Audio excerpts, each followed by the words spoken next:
the original story. Like so, when you're talking about the biblical translations of the Adam and Eve story that we're all accustomed to, AI work on this and try to break it down into pronouns, nouns, verbs, or whatever they're using. What if the Garden of Eden story you've always heard was only half the truth? No snake, no apple, just radiant beings from a realm of light, manipulating humanity from the very beginning. And the texts that revealed this? Buried, banned. But now, AI has started to decode what was never meant to be read. By the end of this video, you'll understand why some scriptures were never allowed in your Bible. And it seems Joe Rogan might agree with that too. Forbidden texts, hidden from the Bible. There's a reason some books were never allowed to sit next to Genesis and Revelation. A reason why certain scriptures were locked in monasteries, buried in deserts, or passed down in secret, written in languages only a handful of people could read. And the Book of Adam and Eve, sometimes called the conflict of Adam and Eve with Satan, is one of those texts. Now, it didn't vanish because it was unimportant. Quite the opposite. First appearing in Ge'ez, the ancient liturgical language of Ethiopia, this mysterious manuscript was likely composed between the 3rd and 5th centuries AD. It survived through centuries of obscurity, copied by Christian monks, and eventually translated into Latin, Slavonic, and Arabic. Yet despite its clear connection to the Genesis story, it was left out of the canonized Bible. And that decision wasn't accidental. This book doesn't just retell the Garden of Eden story, it completely reframes it. Instead of ending with Adam and Eve's banishment, this text picks up after the fall, describing in elaborate, almost mystical detail, the couple's trials, torments, and their direct confrontations with strange, supernatural entities. It's not just theology. It's myth, horror, cosmic drama, and maybe, just maybe, something deeper. What makes this so compelling is how different cultures preserved different versions. For instance, while the Western world largely ignored it, Ethiopian Christians treated this book as spiritual truth.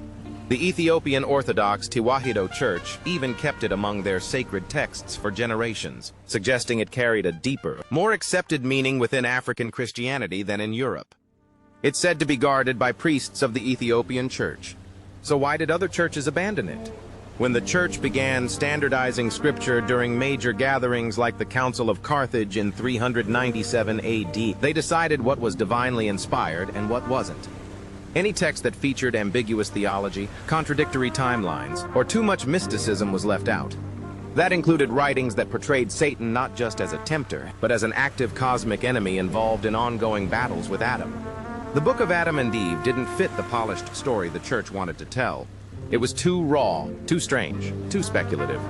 Some scholars say it bordered on heresy. Others think it revealed truths the church wasn't ready to deal with. And here's a curious fact. Versions of this story have been discovered in ancient monastic libraries across the Middle East, Armenia, and even in Slavic manuscripts in Eastern Europe. In each, small tweaks reflect local beliefs, but the core mystery remains intact. These weren't fringe texts. They were preserved, copied, and shared, just not with the general public. What's even more fascinating, some of the language in the Book of Adam and Eve, like references to the light from the realm above and the watchers from the sky, mirror terminology used in other forbidden texts, like the Book of Enoch, or even certain Dead Sea Scroll fragments. That suggests a cross-pollination of ideas between early apocalyptic and mystical Jewish Christian writers. And then there's the kicker. These texts don't describe Adam and Eve as passive figures. They portray them as aware, distressed, even rebellious at times. They cry out to God. They fast. They build altars. They fight back against evil. This narrative isn't about simple punishment. It's about survival in a corrupted world. In one chilling passage, Adam is led by Satan to a mountaintop and thrown down a cliff. In another, Eve is tricked by an angel of darkness disguised in radiant light. These aren't stories for children. They're cosmic, terrifying, and deeply symbolic. And perhaps that's why the book was hidden, not because it lacked value, but because it contained too much. No snake, no apple, just beings from the bright realm. Forget everything you thought you knew about the Garden of Eden. Because in the Book of Adam and Eve, the infamous talking snake doesn't even exist. Not in the way most people imagine. In these forgotten texts, the role of the tempter is something far stranger. Celestial beings from a so-called bright realm. Some even call them the Shining Ones. One of the most eerie differences in this version is how temptation plays out. In place of a sly serpent coiled around a tree, we get radiant figures, beautiful, glowing, and authoritative. In several chapters, these beings appear to Adam and Eve in the form of angels. But they're not angels of comfort. They lie. They trick. They deceive. In one scene, a being of light tells Adam that God has abandoned him, that heaven has no place for a failed creation. The language used is an evil in tone. It's loving, persuasive, almost divine. But the intentions are clearly sinister. These aren't your Sunday school angels. They're manipulative, mysterious, and maybe even alien in nature. The term bright realm comes up repeatedly in different translations. In Ethiopian versions, it's described as a place of pure light, far above earth, where beings of power reside. How do you perceive that force? Is it just energy, or do you anthropomorphize it? Not all of whom answer to God. Some scholars believe this reference aligns eerily with descriptions in other ancient texts, like the Book of Enoch's Watchers, or even Mesopotamian myths involving gods who descended from the heavens to interact with mankind. Could this be an early literary hint at something more? Something otherworldly? One particularly bizarre theory floated by fringe researchers. The beings from the bright realm weren't symbolic at all. They were literal extraterrestrials. According to this view, the Book of Adam and Eve is less about sin and more about humanity's first contact. That's why there's no snake, just entities interfering with Earth's first couple in ways they didn't fully understand. Even if you dismiss that theory, the imagery is striking. In multiple scenes, Adam and Eve are said to be overwhelmed by blinding light, sudden changes in atmosphere, and odd sensations when these beings appear. So we know both those things are real things. We just don't know what's the root of them all. And are there really angels and demons? It's not unlike the kind of descriptions found in ancient UFO accounts or religious visions across cultures. And what's most intriguing is the tone.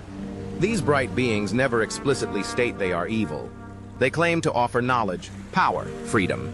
Sound familiar? That's because it mirrors the same pitch used by the serpent in Genesis.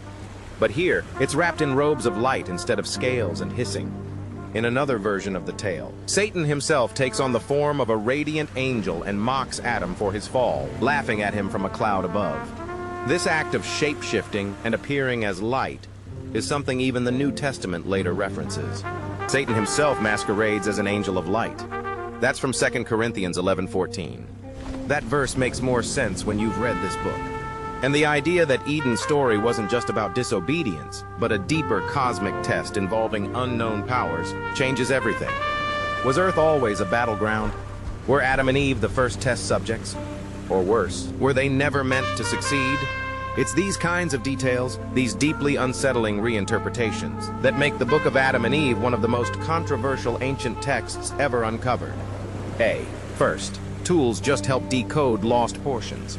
For centuries, the full story in the Book of Adam and Eve remained fractured, buried in damaged scrolls, faded translations, or scattered across obscure religious libraries in Ethiopia, Armenia, and Eastern Europe.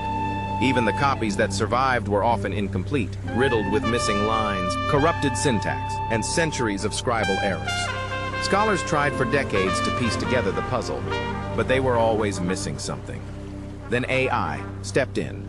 Over the past few years, a quiet revolution has been happening in the world of ancient texts. Teams from institutions like Oxford University, in collaboration with Google's DeepMind, have been using machine learning to help decode, restore, and contextualize long-lost historical documents. The artificial intelligence that powers Ithaca is based on cutting-edge technology developed here at Google's DeepMind. One of their most groundbreaking tools is called Ithaca, an AI trained to read damaged or fragmentary ancient scripts and suggest accurate restorations, even identifying their possible locations and dates of origin. Originally tested on Greek inscriptions, Ithaca stunned scholars when it began predicting missing words and context with up to 72% accuracy, far beyond anything ever achieved manually. Ithaca's networks replicate some of the work done by historians, analyzing what an inscription says to fill in missing words. But it didn't stop there. Scholars began training similar models on lesser-known languages like Ge'ez, Syriac, and Coptic, the very scripts in which the Book of Adam and Eve and related apocryphal texts were preserved. As a result, AI began to breathe life back into texts long considered broken beyond repair. One notable breakthrough came in 2022, when a group of researchers used AI to reassemble portions of the life of Adam and Eve from different versions across Latin and Slavic manuscripts.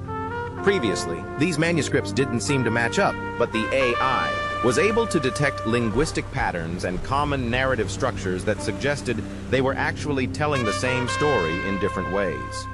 By aligning those variants, scholars could finally reconstruct passages that had been missing for nearly 1,600 years. Even more impressive, AI wasn't just decoding letters, it was catching themes. In some cases, it noticed theological shifts and inconsistencies that pointed to later alterations by church scribes. For instance, in certain versions, Eve is portrayed with more agency, questioning divine commands, bargaining with spiritual beings. Earlier scholars thought these lines were corruptions, but the AI found that this portrayal was consistent in older layers of the text, suggesting it might have been edited out by later religious authorities. Another AI-assisted discovery involved the so-called satanic deception sequences. Previously thought to be different events, the AI recognized a structure across 3 manuscripts where Satan takes on radiant, godlike forms to mislead Adam, not once, but repeatedly over time. This confirmed theories that the book wasn't a one-time event story, but a cycle of manipulation. Some researchers even used AI to map out the sequence of supernatural appearances in the Book of Adam and Eve, comparing it to ancient Sumerian myths and Enochian writings. What emerged was a strange web of similarities. When the text of an inscription is entered, Ithaca provides options for any missing words, along with probabilities for each guess. Beings descending in light, offering forbidden wisdom only to twist reality around the humans who accept it. And here's the kicker. First, help detect entire missing chapters. Based on thematic gaps and abrupt narrative shifts, models predicted that certain key sections, perhaps dealing with the origin of these bright realm beings or the mechanics of Eden's spiritual geography, had been lost or suppressed. In 2023, archaeologists unearthed a manuscript fragment in northern Ethiopia that appeared to match one of these predicted gaps, a moment where Adam speaks of hearing multiple voices in the garden, some commanding obedience, others offering truth. This revelation has lit a fire under biblical scholars, because now AI isn't just helping us recover history, it's forcing us to question who got to shape that history in the first place. The message isn't about sin, it's about surveillance. The traditional story of Adam and Eve has always centered on a single idea, sign. They broke the rule, ate the fruit, and paradise was lost. Simple. But the Book of Adam and Eve, especially in its restored versions, tells a far more disturbing tale. It's not about a single mistake. It's about constant observation, psychological warfare, and manipulation from above and beyond. In this version, Adam and Eve aren't just cast out of Eden, they're watched. Not metaphorically, literally. They speak of eyes in the sky, of voices that echo through the wilderness. They hide not from shame, but from presence. Some scholars interpret these details as metaphors for guilt, but others see something else. Surveillance. In the Latin Vita Adae et Eva, Eve describes being shown terrifying visions of her descendants suffering, dying, and being enslaved. But the visions don't come from God. They come from the one who deceives in light. In other words, her tormentor isn't a shadowy serpent. It's a spectator dressed in purity. Someone, or something, is pulling strings and forcing her to watch. These scenes have led to wild theories, some even suggesting that the garden was less a paradise and more an experiment. That Adam and Eve weren't banished out of anger, but because the test was over. They had been pushed, watched, manipulated, and finally expelled. Further fueling this idea is the recurring phrase in some Gaia's manuscripts. He who monitors the dust. Adam is made from dust, and the being who tempts him refers to watching his form from before he was animated. That implies foreknowledge, planning, and design. In these texts, Satan doesn't just show up post-fall, he's already there, lurking, planning. And the bright beings aren't reacting to rebellion, they're initiating it over and over again. Adam and Eve are offered truth, freedom, sight, but only if they abandon their creator. This isn't temptation, it's a psychological operation, a stress test of loyalty under invisible pressure. Even more disturbing is how pain is used. Adam and Eve are subjected to long fasting, starvation, hallucinations, and even self-harm, rituals that echo ancient initiation ceremonies.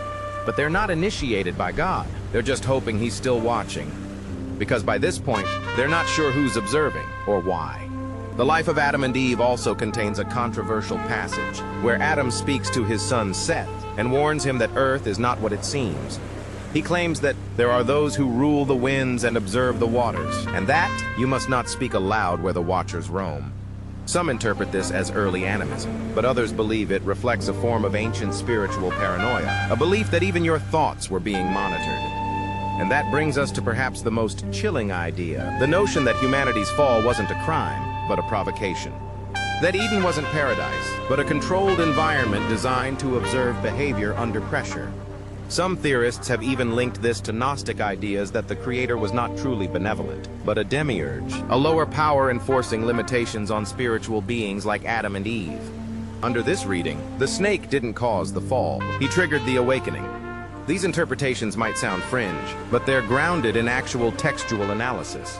Scholars like Andrei Orlov and Michael Stone have written extensively about the surveillance themes in apocryphal literature. And with AI restoring more and more lost content, the themes only get clearer. Maybe that's the real reason the Book of Adam and Eve was hidden, not because it contradicted the Bible, but because it decoded it. Why was it left out of the Bible? The question has haunted scholars for generations. If the Book of Adam and Eve was so widely preserved, copied in multiple languages, and even referenced in other early Christian writings, why wasn't it included in the Bible? The answer lies in a mix of politics, theology, fear, and something deeper that most never dare to touch: the need for control. To understand this, we have to go back to the chaotic early centuries of Christianity. Back then, there was no single Bible. Early Christianity was not a monolithic movement with a tidy, agreed-upon set of sacred books and beliefs. Far from it. Different communities had their own collections of sacred texts, some overlapping, many wildly different. In Alexandria, scrolls circulated that painted God as a remote architect. In Jerusalem, texts emphasized divine justice. And in the deserts of Egypt and Ethiopia, strange books like the Book of Enoch, the Book of Jubilees, and the Book of Adam and Eve were read with equal reverence. It wasn't until the late 4th century that the church decided it needed one unified narrative. That meant choosing which books to keep and which to bury. The Council of Carthage, in 397 AD, is often pointed to as the moment where the modern biblical canon began to solidify in the West. Church leaders debated which texts aligned with doctrine, which ones were too confusing, and which ones were outright dangerous. The Book of Adam and Eve didn't stand a chance. Why? First, its message was too weird. It didn't follow the clean, linear arc the church wanted to teach: creation, fall, punishment, redemption. Instead, it spiraled into surreal scenes, cosmic beings, psychological torment, and spiritual ambiguity. Adam and Eve weren't just sinners. They were victims of something far bigger and more confusing than a snake in a tree. Second, the book leaned into themes that echoed Gnostic theology, a belief system the early church worked hard to stamp out. Gnostics taught that the material world was a prison, and that salvation came through secret knowledge, gnosis, rather than obedience. The Book of Adam and Eve doesn't go full Gnostic, but it shares striking similarities: celestial manipulators, hidden knowledge, and the idea that Adam and Eve's suffering had a greater, possibly redemptive, purpose. Even more threatening, the book presents a non-linear view of time. Adam sees visions of future generations. He experiences time loops. Some versions suggest that events in Eden were predestined, an echo of deterministic beliefs that challenge the church's doctrine of free will and moral responsibility. If the fall was inevitable, how could humanity be blamed? But perhaps the biggest problem was this: the book raised questions without offering clean answers. It asked, who are these shining beings? Why are they testing Adam? Why does God seem so distant after the fall? Why is there so much pain in the world if all they did was make a choice? These are dangerous questions for an institution trying to teach faith through clarity, not confusion. The early church needed order. This book delivered mystery, and mystery is harder to control. There's also another layer, one rarely discussed in textbooks. The Book of Adam and Eve conflicted with the developing image of Satan. In canonical texts, Satan is largely absent until the New Testament, where he appears more clearly as a tempter and enemy of Christ. But in the Book of Adam and Eve, Satan is front and center from the beginning, waging a personal war against Adam out of jealousy for being replaced. This early characterization didn't match the theological evolution the church had planned, including it would have forced a rethink of Satan's origins, and that was a door they weren't willing to open. Interestingly, some Eastern Christian traditions never fully rejected the text. In Ethiopian Christianity, the conflict of Adam and Eve with Satan continued to be copied and recited alongside the Psalms and Gospel. Their canon has always been larger and more inclusive than that of Western Christianity. For them, these stories weren't heresy, they were heritage. Another reason for exclusion may have been simple logistics, the sheer number of versions, unlike the Gospels, which were eventually harmonized into 4 accepted accounts. This standardized canon included the now familiar Gospels, Matthew, Mark, Luke, and John. The Book of Adam and Eve existed in multiple wildly different manuscripts, with additions, removals, and cultural edits. The Latin version, the Slavonic version, the Ethiopic version, they all told slightly different stories. The church didn't want to sift through all of that. They wanted certainty, consensus, standardization. And here's a striking modern parallel. Just like the early church filtered out texts to craft an official narrative, today's information ecosystems do the same. We curate what people see. We suppress what doesn't fit. What gets algorithmically hidden or amplified isn't based solely on truth. It's based on cohesion, simplicity, and control. The Book of Adam and Eve was a victim of the same filter. Fascinating, but inconvenient. Today, that's exactly why it's being studied again. Academic freedom and global access to digital libraries have allowed researchers to revisit forgotten texts with fresh eyes.